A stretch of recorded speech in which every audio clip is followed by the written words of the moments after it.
Recording in progress. 네, 오늘 여호수아서 2장 1절부터 14절까지 말씀으로 두려운 상황과 라합의 선택, 두려운 상황과 라합의 선택이라는 제목으로 하나님 말씀을 나누겠습니다. 우리가 살아가다 보면 두려운 상황들을 만나게 됩니다. 안 만나게 되면 좋은데 이게 가끔씩 찾아옵니다. 이때 우리의 입에서는 이런 말들이 나오게 됩니다. 혹시 이렇게 되면 어떡하지? 로 표현될 수 있는 상황들이 있습니다. 혹은 나는 이렇게 되기가 너무 싫어 로 표현할 수 있는 상황들입니다. 예전에 제 아내가 건강검진을 했는데 뭐가 보인다고 의사가 그때 검사 후에 그 결과를 기다리는 그 시간이 얼마나 두려운지 수많은 생각들이 일어나는 그러한 시간이었습니다. 우리 조자매님 잘 아시죠? 지금 가르치시는군요. 조집사님 뭐에서 뭐가 보인다 그래가지고 비슷한 경험을 하셨을 것 같은데, 그리고 예전에 동훈이가 의사가 그러는데 얘가 타고나기를 눈이 나쁘게 태어나서 시시각각으로 눈이 나빠지고 있다는 말을 들었을 때 이렇게 계속 나빠지다 보면은 시력을 잃어버리게 되는 거 아닌가?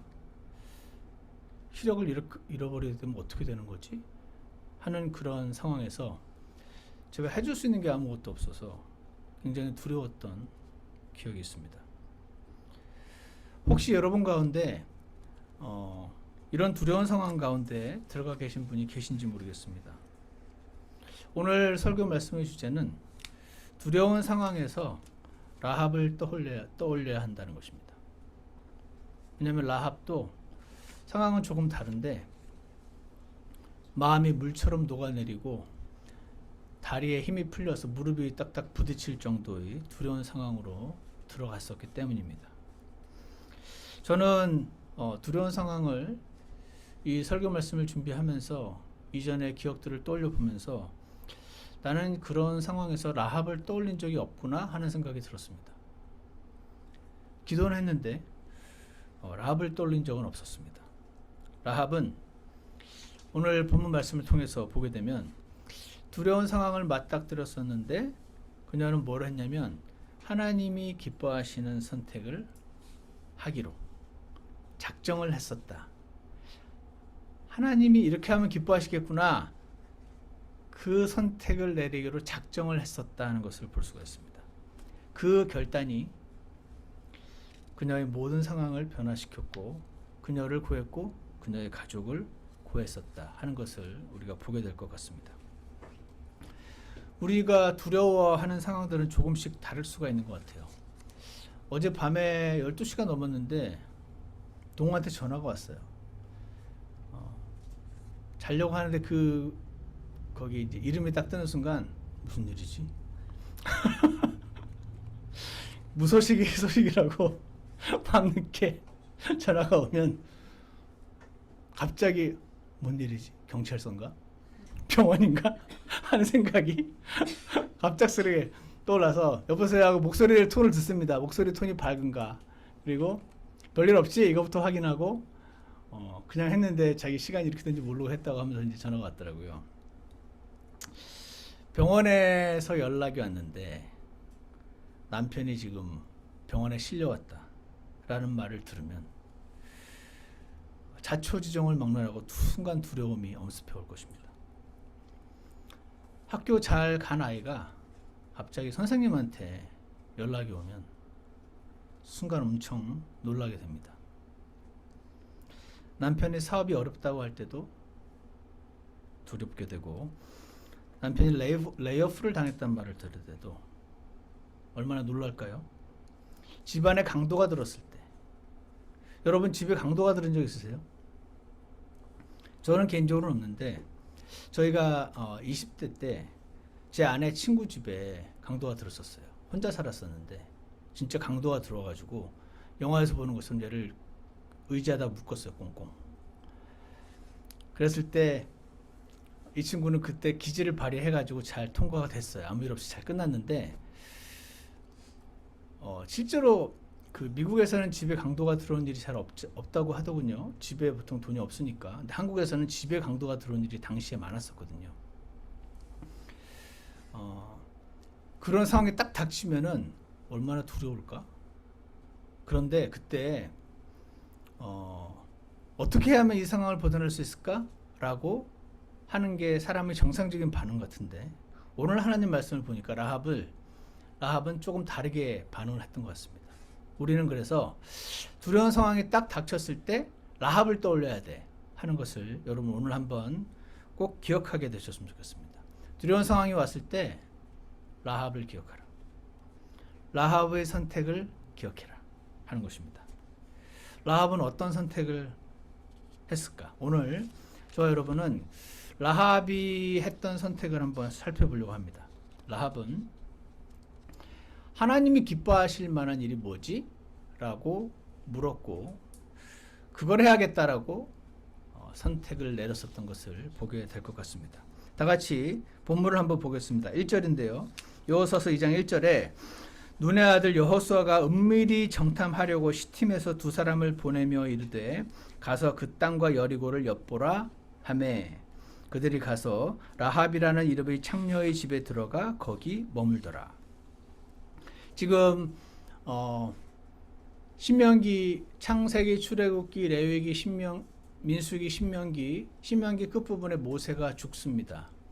지금 이스라엘은 그 40년간 광야를 통과해가지고 이제 이렇게 삥 돌아서 요단강이 있는 그 요단강을 건너서 이제 하나님이 주신 땅, 약속의 땅인 가나안 땅으로 지금 들어가려고 하는 그 찰나에 있는데 그 요단강을 건너자마자 만나는 도시가 여러분이 잘 아시는 것처럼 여리고라는 도시였습니다. 난공불락의 도시, 굉장히 강한 튼튼한 성이 버티고 있는 도시였는데 거기를 들어가려고 할 때에 이제 쳐들어가려고 하는데 여호수아가 이제 이 이스라엘 전체의 대장이 되어서 하나님이 여호수아에게 이제 내 백성을 데리고 들어가라 하실 때 여호수아가 일반 군인들이 전쟁에 하듯이 간첩을 스파이를 보내서 상황이 어떤지를 파악하고 이제 들어가려고 좀 정탐꾼을 보냈습니다. 정탐꾼을 보내서 라합이라는 이름의 창녀의 집에 들어가서 거기에 머물렀다란 말이 나옵니다. 2절에 보시면 어떤 이가 여리고 왕에게 고하여 이르되 보소서 오늘 밤에 이스라엘 자손 중 몇 사람이 지역을 탐지하러 여기로 왔나이다 하거늘. 아마 지금 저기 강 건너편에 엄청 강한 이스라엘 군대가 왔다라는 소식을 듣고 굉장히 이렇게 철저하게 준비를 하고 있었던지 간첩이 들어온 거를 정확하게 꿰뚫고 간첩이 들어왔다는 소식을 듣고 잡으러 좀 온 거죠. 3절 여리고 왕이 라합에게 사람을 보내어 이르되 굉장히 촘촘한 감시 체제에 있었던 것 같아요. 라합의 집으로 낯선 사람이 들어왔다는 소식을 듣고 라합에게 보낸 거잖아요. 내게로 와서 내 집에 들어간 사람들을 끌어내라. 그들이 온 지역을 탐지하러 왔느니라 하고 명령을 내립니다. 그때 4절 그 여인이 라합이 그 두 사람을 데려다 숨깁니다. 자세한 설명이 안 나와 있는데 이 두 사람을 고발을 할 것인가 우리나라를 위해서 아니면 숨겨주실 것인가 이걸 고민했다는 말조차 안 나오고 이미 스파이를 숨겨주려고 작정한 라합이 좀 느껴지는 것 같지 않으십니까? 고민하지 않은 것 같아요. 숨기기로 작정을 하고 있었어요. 숨기고는 뭐라고 말하냐면 사람들이 내게 왔었으나 그들이 어디에서 왔는지 나는 알지 못하였고 어두워서 성문을 닫을 때쯤 되어 그 사람들이 나갔으니 그 사람들이 어디로 갔는지 나는 알지 못하노라. 급히 그들을 추격해라. 그들을 따라잡으리라 하니라. 이렇게 대답을 하는 것을 보게 됩니다. 6절에 그러나 그녀가 이미 그들을 집의 지붕으로 데리고 올라가 자기가 이미 지붕에 가지런히 쌓아놓은 아마줄기로 그들을 숨겨줬습니다. 7절 그 사람들은 요르단에 이르는 길로 여울까지 그들을 추격하였는데 이제 라합이 준 가짜 정보를 따라서 추격을 했죠. 그들을 추격하는 자들이 나가매 그들이 곧 성문을 닫았더라. 자, 여기서 정탐꾼들이 자기 나라를 여리고성, 자기 성을, 자기 도시를 침략하려고 지금 간첩들이 왔는데 고발하지 않고 오히려 숨겨준 라합을 우리는 발견을 합니다. 그것도 그냥 어쩔 수 없이 막 이렇게 밀려서 숨겨주는 게 아니고 굉장히 적극적으로 숨겨주고 적극적으로 거짓말까지 해서, 예? 그 여리고 입장에서는 자기 나라를 정탐하러 온 간첩이잖아요. 라합은 왜 이런 행동을 했을까요? 이유가 있습니다. 8절부터 그 이유가 나옵니다. 라합의 이런 행동은요, 그냥 나온 게 아니었어요. 8절에 보시면은 그들이 눕기 전에 그녀가 지붕에 올라가 그들에게 이르러 그 사람들에게 말하되 주께서 이 땅을 너희에게 주신 줄을 내가 아노라. 너희의 두려움이 우리에게 임하였고 너희가 너무 두려워서 너희 소식을 들어서 그 두려움이 나와 우리 온 여리고에 사는 모든 사람들에게 지금 임하였고 또 이 땅의 모든 거주민이 너희로 인하여 기력을 잃었나니 라고 되어 있습니다.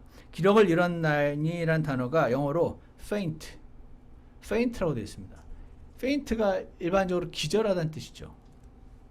이 faint라는 단어가 히브리어로 무그라는 단어인데 직역하면 wave라는 뜻이래요. 흔들리다. 뭐가 흔들리죠? 여러분 여러 사람들 앞에서 말하려고 나갔다가 무릎이 딱딱딱딱 부딪히는 경험 해보셨습니까?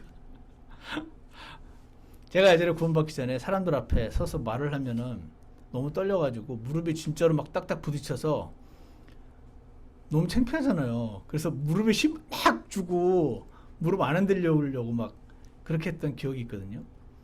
그런 뜻이래요. 기력을 잃었다는 게 사람들이 소식을 듣고 너무 무서워서 막 무릎이 딱딱딱딱 부딪히는 지경에 이르렀다는 거예요. 예전에 이 시점으로 보면 예전은 아닌데 다니엘서 5장에 보면은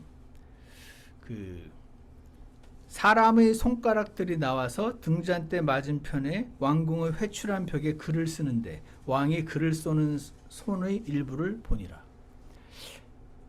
이스라엘을 침략해가지고 이스라엘의 성전을 털었어요. 이 바빌론 왕이. 그래가지고 거기서 가지고 온 이스라엘 성전에 있었던 금과 은과 막 귀중하게 만들어진 그 그릇을 가져다가 술을 따라 먹는 술그릇으로 지금 쓰고 있었어요. 그러면서 승리에 취해 있었는데 왕이 저기 벽에서 손이 나와가지고 손으로 이렇게 글을 쓰는 거를 보았어요. 6절 다니엘서 5장 6절인데 그때 왕의 안색이 변하고 그가 자기 생각들로 말미암아 근심함으로 그의 허리뼈 마디들이 풀리고 허리뼈 마디들이 풀리는 느낌이 들 정도로 몸에 힘이 빠진 거예요. 그의 무릎이 서로 부딪히며 무릎이 딱딱딱 부딪혔습니다. 너무 이 상황이 손가락이 나와서 글을 쓰고 나중에 그 글 내용도 나오고 하죠. 메네메네 테켈로 파르신. 그랬던 것처럼 너무 무서워서 다리가 떨리고 허리가 뼈가 풀리는 것 같고 무릎이 부딪힐 만큼 그런 지금 두려운 상황이 지금 라합과 여리고 사람들에게 임했던 것입니다. 왜 이들은 그렇게 무서워했나? 그 이유가 10절입니다. 10절에 보시면 이렇게 되어 있습니다. 너희가 이집트에서 나올 때에 주께서 주라고 하는 그 너희 나라의 지금 그 정탐꾼들에게 얘기하는 거잖아요. 주라고 불리우는 여호와라고 불리우는 너희의 그 신이 너희를 위해서 홍해 물을 마르시게 한 일을 들었다는 거예요. 홍해 물을 마르게 했다라는 소문이 쫙 돌았어요. 생각을 해본 거죠. 이 라합은 생각하는 사람이었던 것 같아요. 세상에 어떤 신이 자기 백성을 살리고자 홍해 바다를 갈라버리는 일을 할 수 있는가? 혹시 저 같으면 그랬을 것 같아요. 혹시 바다의 그 얕은 부분을 이렇게 건너놓고 뻥치는 건 아닌가? 홍해가 갈라졌다고? 이렇게 생각해 볼 수도 있잖아요. 그래서 라합이 아마 이렇게 물었을 거예요. 그거 혹시 뻥 아니에요? 홍해가 진짜 갈라졌어요? 이렇게 얕은 데만 싹 건넜으면서 진짜 홍해 갈라졌다고 뻥친 거 아니에요? 라고 물었을 때 어떤 사람 대답을 합니다. 야, 그 뒤에 그들을 쫓아오던 친위들은 다 빠져 죽었어. 그 얕은 데 건넜으면 얕은 데서 사람이 어떻게 빠져 죽냐. 내가 볼 땐 진짜로 갈라진 거야. 진짜 홍해가 갈라졌다고? 이 대답을 들은 라합은 아마도 스케일이 커도 너무 크니까, 스케일이 너무 커서 상상이 잘 가지 않는 이런 일을 진짜 일으키는 신을 난 들어본 적이 없는데, 이런 신이 데리고 나오는 백성과 싸운다고? 끝났네. 전쟁은 끝났네. 이제 우리 죽었네. 우리 다 죽었네. 옛날에 최순실이 했던 말처럼 이제 우리 다 죽었어. 이제 다 죽었어. 이제 끝이야. 그렇게 생각을 하자 엄청난 두려움이 엄습해 왔을 것입니다. 이 홍해를 갈라졌다는 이유 하나만으로 이루진 않았어요. 10절 중간에 보시면 이런 말이 있습니다. 요르단 저편에 있던 아모리 그러니까 요르단 강이 있으면은 요르단 강의 서쪽에 지금 여리고가 위치했는데, 이 사람들 입장에서는 요르단 건너편, 요르단 동쪽 거기에 있는 요르단 저편에 있던 아모리 족속의 두 왕이 있는데 엄청 무서운 왕들이 있었어요. 시혼, 한 명의 이름은 시혼이고 한 명의 이름은 옥이에요. 옥. 시혼과 옥에게 행한 일, 곧 그들을 진멸한 일을 우리가 들었노라, 이렇게 얘기를 합니다. 나중에 찾아보시면 신명기 3장 10절과 11절에 이 지금 시혼과 옥이라는 왕이 그냥 보통 왕이 아니었던 것을 알 수 있는 기록이 나와 있어요. 어떤 사람들이었냐면 이렇게 표현됐습니다. 거인들 중의 남은 자들 중 남아있던 자. 거인들이 옛날에 살았었어요. 지금 우리나라에 있는 농구선수 서장훈 정도의 거인이 아니고 진짜로 훨씬 더 큰 거인. 어떤 그 거인이 어디 나오냐면 창세기 6장에 나와요. 창세기 6장에 하나님의 아들들이, 성경에 보면 그 영적인 존재들인데, 하나님의 아들들이 사람의 딸들이 아름다운 것을 보고 그들에게로 들어가 거인들이 태어났다는 말씀이 창세기 6장에 나옵니다. 사람의 딸들과 하나님의 아들들이라고 불리우는 천사 같은 어떤 영적인 존재들이 불법적으로 결합했을 때 괴물 같은 거인들이 태어났었습니다. 개역 성경에는 네피림이라고 적혀 있고 우리 성경에는 자이언츠라고 적혀 있습니다. 그러니까 롯데 자이언츠 이런 것들이 다 옛날에 있었던 그 자이언츠들을 기억하는 그 이름들이 아닌가 생각합니다. 어쨌거나 이들은 그 예전에 다윗과 골리앗이 싸울 때 골리앗과 같은 그 사이즈가 학자들마다 막 계산을 해가지고 3m였을 것이다, 몇 m일 것이다 막 하는데 정확한 건 몰라요. 근데 좀 과장법이 섞인 말로 이스라엘 사람들이 표현하기를 그들의 눈에는 우리가 메뚜기 떼처럼 보일 것이라는 말씀이 밀수에 있는 것을 볼 때 절대 힘, 절대 파워인 이 시혼과 옥이 이 이스라엘 군대 앞에서 패했을 뿐 아니라 완전히 진멸당했단 말을 들었던 겁니다. 그러니까 두렵죠. 야, 그들이 그렇게 당하면 우리는 그들에 비하면 어린아이인데 우리를 죽이는 거는 어린아이 손목 비트는 것보다 쉽겠네 라는 생각이 들었죠. 아, 끝이구나. 그녀는 그래서 두려웠습니다. 언제? 이 지금 이스라엘의 스파이들이 자기 집으로 들어오기 이전에 이미 소문이 쫙 돌았고 이미 두려웠어요. 라합의 선택은 이 정탐꾼들이 들어왔을 때 이루어진 게 아니었습니다. 그 전에 어떤 선택을 내린 겁니다. 어떤 선택이죠? 아, 이렇게 두려운 신이라면 나는 이분을 기쁘시게 하는 선택을 내려야지, 잘못하다간 다 죽겠네 라는 결론을 내린 것으로 보입니다. 사랑하는 여러분, 저는 이 라합이 꼭 우리의 모습과 같을 때가 있는 것 같습니다. 어떤 소식을 듣고 너무 무서워서 무릎이 딱딱 부딪힐 만한 두려움이 지금 임한 것입니다. 여러분 그럴 때 어떻게 하십니까? 저를 보면 저의 타고난 성향은 이거 계속 괴로워하고 있으면 괴로워. 이거를 잊어버리기 위해서 딴 데로 도망가는 경향이 있습니다. 이 두려움을 잠시 잊어버리려고 어딘가로 피하는 경향이 많이 있죠. 요즘 세상은 피할 군데가 너무 많습니다. 여행을 갈 수도 있고. 근데 여행 갔다 오면 그 문제는 거기 그대로 있죠. 어떤 분들은 술로 도망갑니다. 젠정신은 못 살겠다 해서 술을 실컷 마셔서 현실을 어떻게 잊어버리고 싶은 거죠. 근데 이것도 마찬가지로 술이 깨면 거기 그대로 있습니다. 도박으로 도망갈 수 있습니다.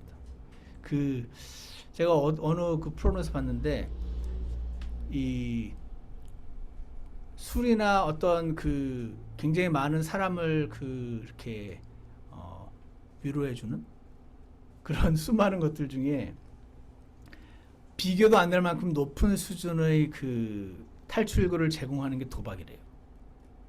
그래서 아마 그거 이기려고 쪼고 있을 때 굉장한 그 현실로부터 도망갈 수 있는, 집중할 수 있는 뭔가가 제공이 되는 것 같아요. 그래서 어떤 사람은 술이나 도박으로 피하기도 합니다. 라합도 그런 식으로 동네 돌아다니면서 동네 아줌마들하고 고스톱을 치면서 도망갈 수도 있었을 것이고, 술로 피하실 수도 있었을 것이고, 여행으로 피할 수도 있었을 것 같은데, 라합은 어떻게 했냐면, 라합은 이렇게 생각했습니다. 이 신은 그냥 대적 불가구나. 이 이스라엘의 하나님이라고 불리우는 이 신은 그냥 로컬 갓이 아니구나. 그러니까 우리 동네 신과 저 동네 신이 싸워서 누가 이길까? 이 레벨이 아니구나. 누가 홍해를 가를 수 있는가? 라고 생각을 한 거죠. 그렇게 판단을 내리지 않았을까 추측합니다. 성경에 정확히 안 나와서 모르는데, 그리고 이후의 내용들을 보면은 라합이 이렇게 한 것 같아요. 나는 살아야겠는데? 난 내 가족들도 살려야겠는데? 어떻게 해야 되지? 어떻게 하지? 가만히 있으면 죽는데? 술, 도박, 온갖 거로 다 피해도 그거 깨고 나면 도로 그 자리에 있는데 난 어떻게 해야 되지? 어떻게 해야 되지?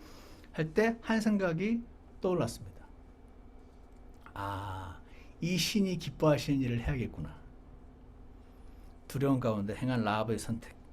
그것은 이 신이 여호와 하나님이라고 불리우는 이 존재가 기뻐할 일을 해야겠네.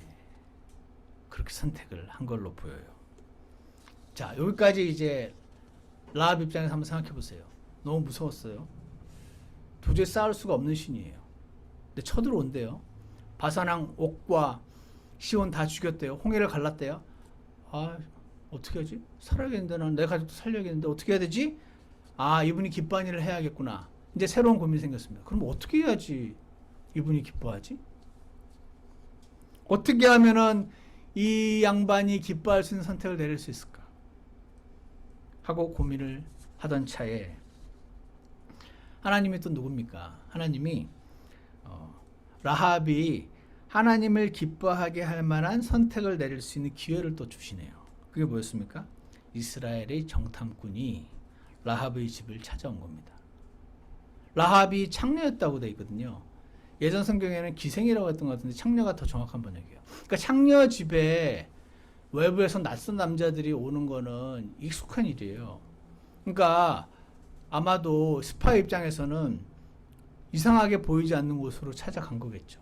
어쨌거나 라합 입장에서는 지금 낯선 남자가 온 겁니다. 그때 아마 라합은 정탐꾼을 보자마자 아싸 찬스 하지 않았을까. 이미 결정을 내렸던 것 같아요. 그러니까 오자마자 고민하지 않고 숨겨주잖아요. 이들을 잘 대해주면은 이들의 신이 기뻐하겠네 라고 생각을 한 것 같아요. 이 일을 할 때 라합의 신분은 상관이 없었던 것 같아요. 라합이 창녀여도 상관없고 라합이 살인자여도 상관없고 사기꾼이어도 상관이 없었네요. 하나님 앞에서는 요조 숙녀도 창녀도 큰 차이가 없으니까. 하나님 앞에서는 테레사 수녀도 장희빈도 큰 차이가 없으니까. 나의 현재의 상태와 상관없이, 심지어는 저는 이때 라합이 구원을 받지 않았다고 생각을 하는데, 그냥 멀리서 들은 저 이스라엘의 신이 엄청 세다는 것만 알고 어떻게든 지금 내 가족을 살릴 것인가 이렇게 생각을 하고 있는 걸로 보이거든요. 구원을 안 받았어도 상관없어요. 어떻게 하면 이분을 기쁘게 할 것인가? 그래서 내 가족을 좀 불쌍히 봐달라고 할 것인가 하는 고민을 하던 라합에게 선택의 기회가 찾아왔습니다. 정탐꾼들을 숨겨주고 도망가도록 도와주고 거짓말까지 했습니다. 어떤 분들이 거짓말이 잘못된 거 아닙니까? 거짓말이 잘됐다 좋은 거라고 말하는 사람은 아무도 없죠. 그렇지만 여러분, 제가 예전에 우리 아이들한테 거짓말 관련해서 얘기했어요. 거짓말 당연히 하지 말아야지. 그렇지만 이런 경우가 있어. 예를 들어서 아빠가 독립운동가인데 우리 집에 일본 순사가 찾아왔어. 아빠가 저희 장롱에 숨어 있는데 그렇지 않은 거짓말 하지 말아야지. 우리 아빠 저기 있어요. 이건 바보지. 제가 이제 그런 말 한 적이 있습니다. 거짓말을 하지 말아야 한다는 건 일반적으로 상식이죠. 보통 사람들도 알아요. 그리고 하나님 말씀에 거짓말하지 말라는 건 너무 당연하죠. 거짓 증언하지 말라는 말까지 있는데. 그런데 하나님을 기뻐하실 선택을 내리는 것이 더 우선이지. 그 라합의 선택은 그러므로 거짓말에 포커스를 둘 것이 아니고 그녀가 누구를 기쁘게 하는 선택을 내리는 거에 포커스를 두는 것이 합당하다고 생각을 합니다. 여호수아서 2장 12절을 보세요.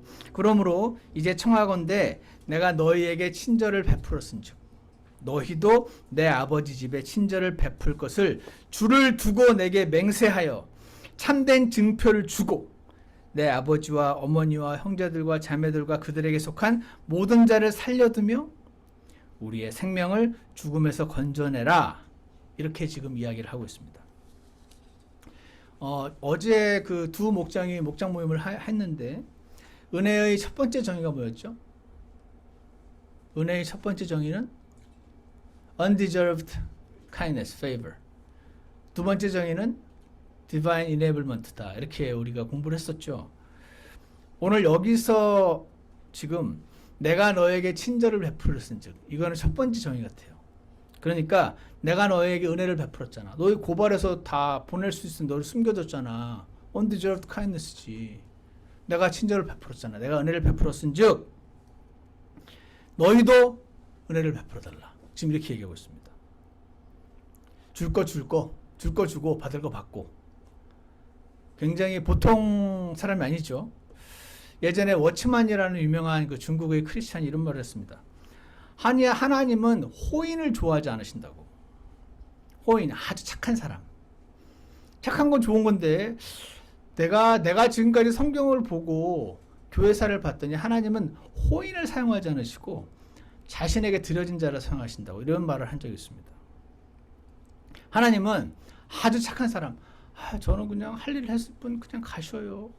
이렇게 하는 라합이 아니고 내가 은혜를 베풀었으니 너도 베풀어. 당당하게 요구하고 있습니다. 영적인 일에 있어서 라합은 참 똑똑합니다. 한마디로 이렇게 말하는 거죠. 말로는 못 믿겠어. 증표를 내놓으시오. 이렇게 얘기한 겁니다.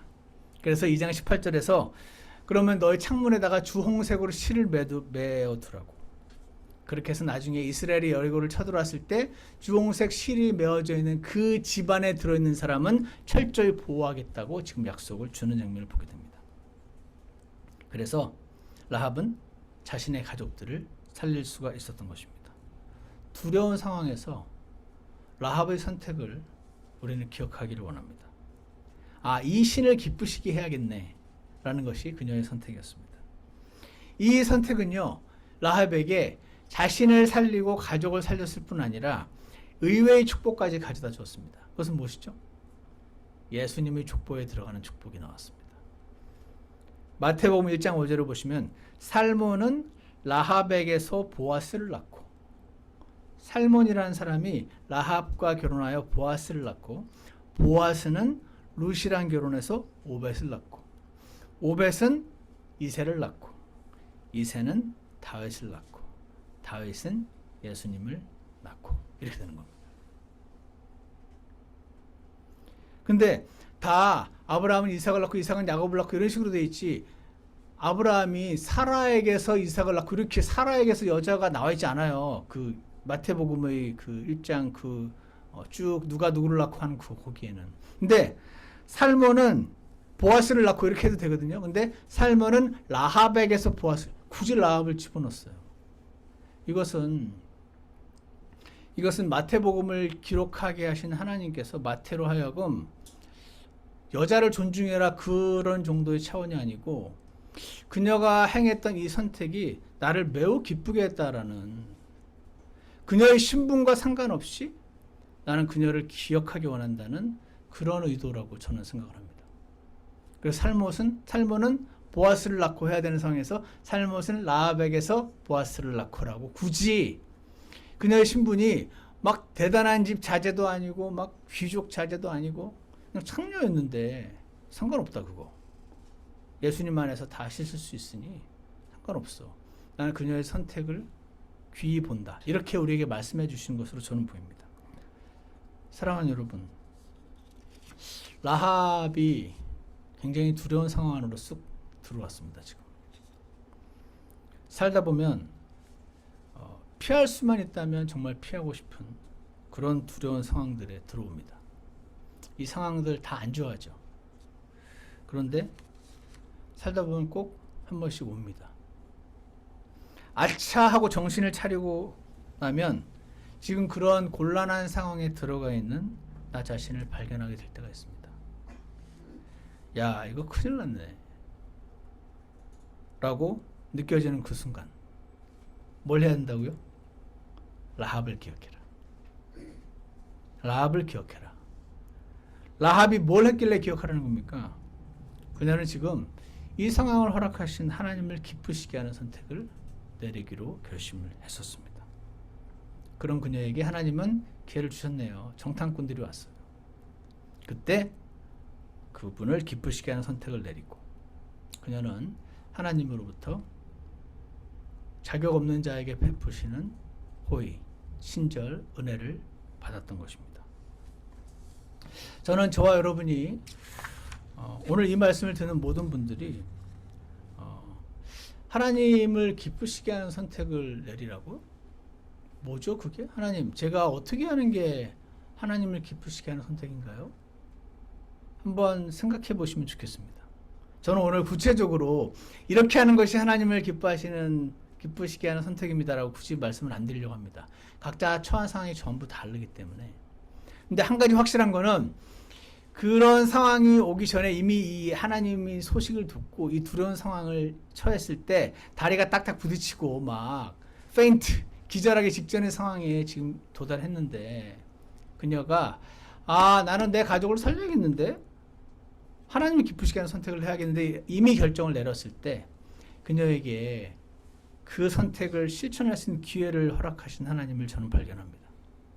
그러면 이렇게 하면 되겠네요. 우리도 하나님, 제가 두려운 상황 가운데 하나님을 기쁘시게 하는 선택을 하고 싶어요 라고 우리의 마음을 드리면 하나님은 우리 각자에게 어떤 선택을 내려야 될지 어렵지 않게 알 수 있는 상황을 반드시 허락하실 줄 확신합니다. 그래서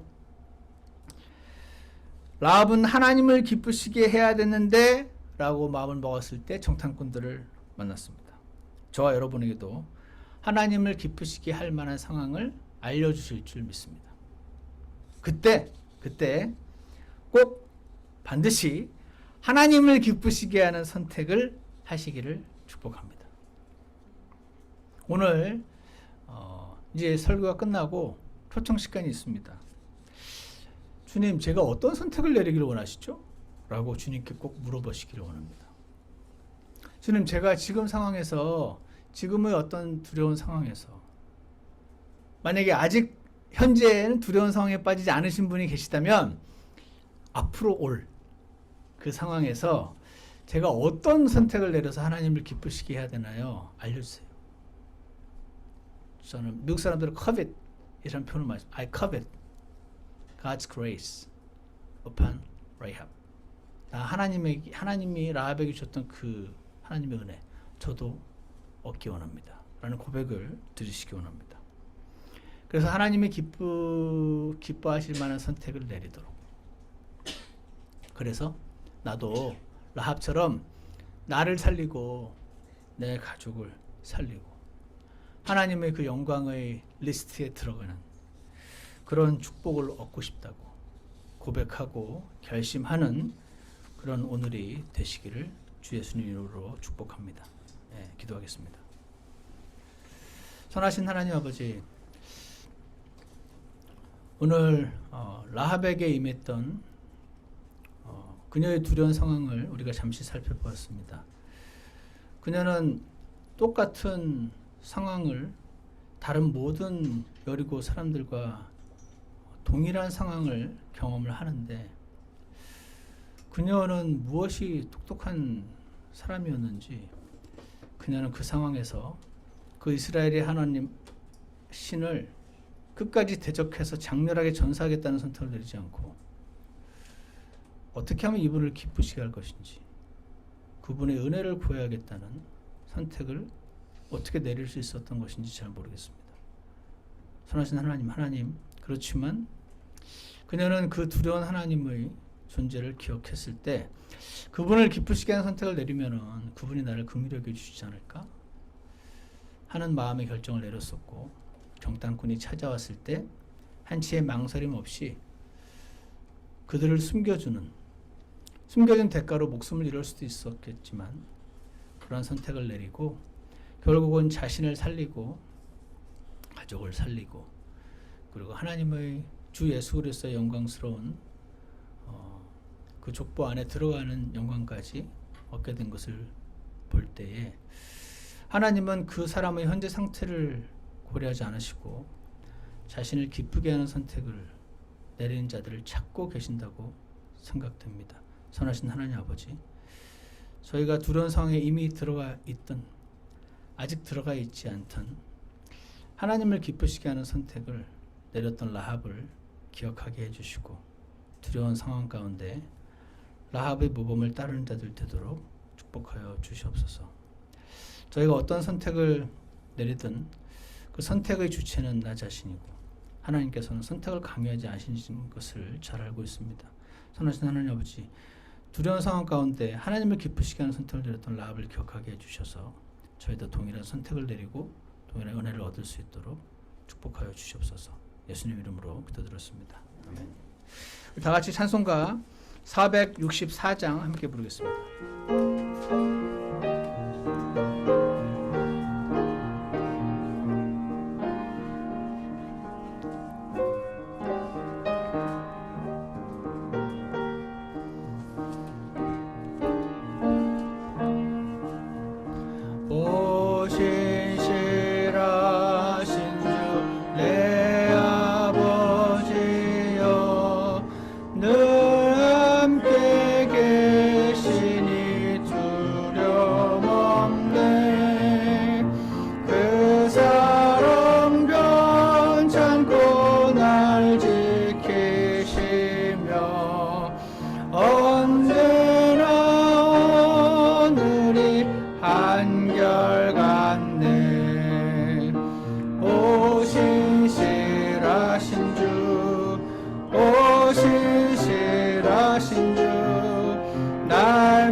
날마다 그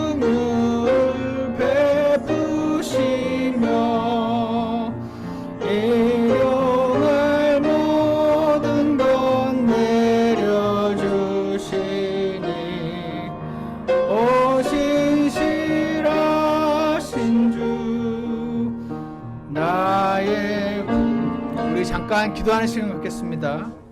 오늘 이스라엘을 사랑하시고 그리고 그 안에 여리고 백성들도 사랑하신 하나님께서 각 사람을 하나님께로 부르시는 과정을 우리가 보게 됩니다. 신실하신 하나님, 예전과 지금이 동일하신 하나님께서 우리에게도 동일한 은혜를 베풀어 주시라고 주님 앞에 기도하는 시간을 잠시 갖기 원합니다.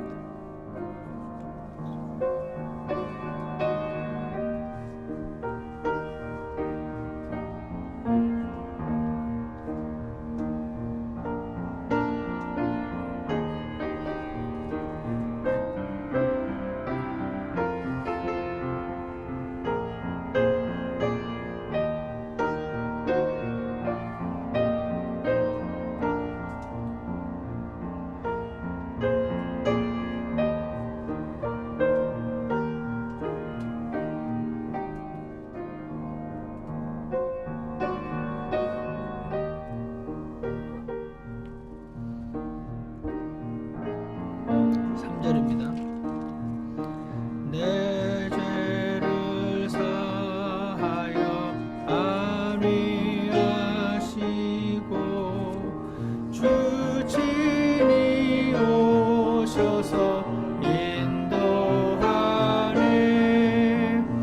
오늘의 힘되고 내일의 소망 주만이 만복을 내리시네. 오 신실하신 주, 오 신실하신 주, 날마다 그물을 베푸시며 일용할 모든 것 내려주시니 오 신실하신 주, 나의 구주.